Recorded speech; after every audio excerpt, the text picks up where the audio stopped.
شاعری میں غزل ایک انتہائی لطیف صنف سخن ہے جہاں بہت ہی متنوع خیالات اور معتدل نظریات کی ضرورت ہوتی ہے.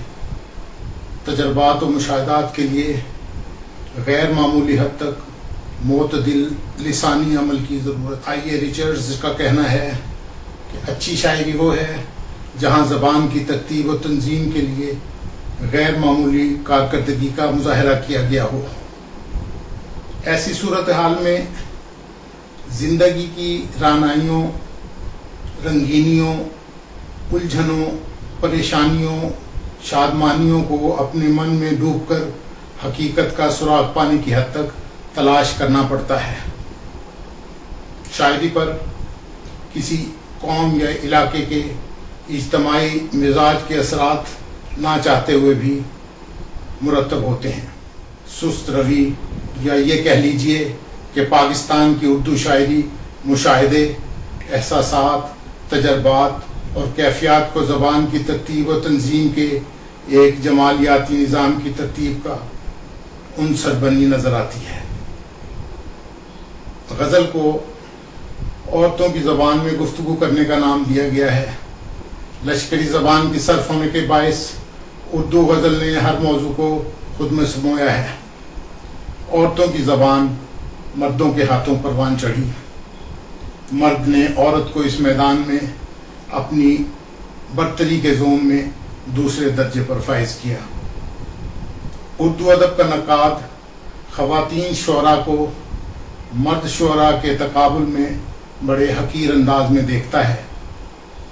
وہ خواتین شعراء کا خواتین شعراء سے تقابل تو کرتا ہے لیکن کسی شاعرہ کے منفرد اصول کو کسی مرد کے اسلوب کے تقابل لانے کی زحمت نہیں کرتا کہ کہیں تقابل سے مردانہ شاعری کے آبگینے پر خراش نہ آ جائے.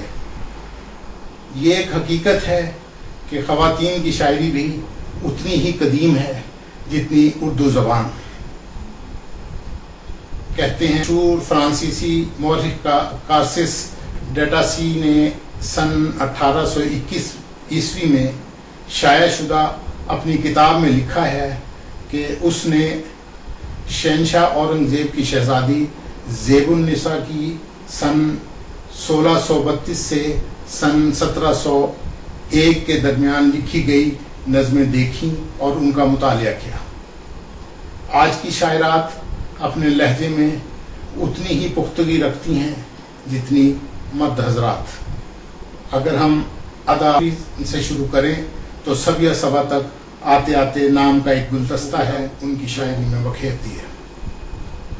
سبیہ صبا کی شاعری میں ایک ایسی جاذبیت اور کشش ہے کہ پڑھنے والا اپنے من میں جہاں ایک عجیب سی کسک محسوس کرتا ہے وہیں دھرتی کی سوندھی سوندھی خوشبو بھی محسوس کرتا ہے.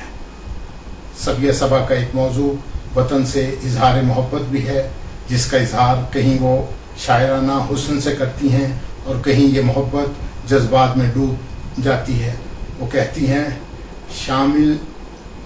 شامل ہیں اس ملک کی تعمیر میں ہم بھی، یہ ملک ہے تصویر تو تصویر ہے ہم بھی، سونا ہے ہر ایک ذرہ میری دھرتی کا لیکن کیوں لوگ صبا ہیں یہاں نادار زیادہ. لفظوں کا شہر کی شاعری کا مرکزی خیال وہی پریم رس ہے جو اردو شاعری کا خاصہ ہے. سبیہ صبا الفاظ سے تصویر کشی کرتی ہیں. وہ جس ماحول میں سانس لے رہی ہیں اور معاشرے کی جو تصویر دیکھتی ہیں اسے اپنے داخل جذبات ایک عجیب سی کسک محسوس کرتا ہے وہیں دھرتی کی سوندھی سوندھی خوشبو بھی محسوس کرتا ہے. سبیہ صبا کا ایک موضوع وطن سے اظہار محبت بھی ہے جس کا اظہار کہیں وہ شاعرانہ حسن سے کرتی ہیں اور کہیں یہ محبت پنجاب کے شہر ساہیوال سے ہوئی.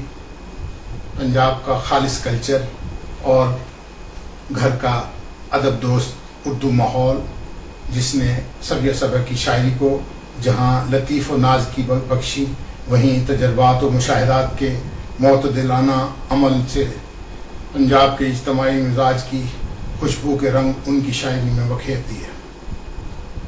سبیہ صبا کی شاعری میں ایک ایسی جاذبیت اور کشش ہے کہ پڑھنے والا اپنے من میں جہاں ایک عجیب سی کسک محسوس کرتا ہے وہیں دھرتی کی سوندھی سوندھی خوشبو بھی محسوس کرتا ہے۔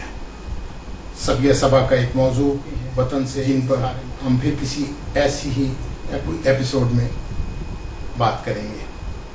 لفظوں کا شہر سبیہ صبا کی شاعری کی بنیادی اساس ہے اور باقی مجموعے اسی اساسی بنیاد کی توسیع۔ سن 1979 میں شائع ہونے والی یہ کتاب اپنے زمانے کی اساسی بنیاد کی توسیع۔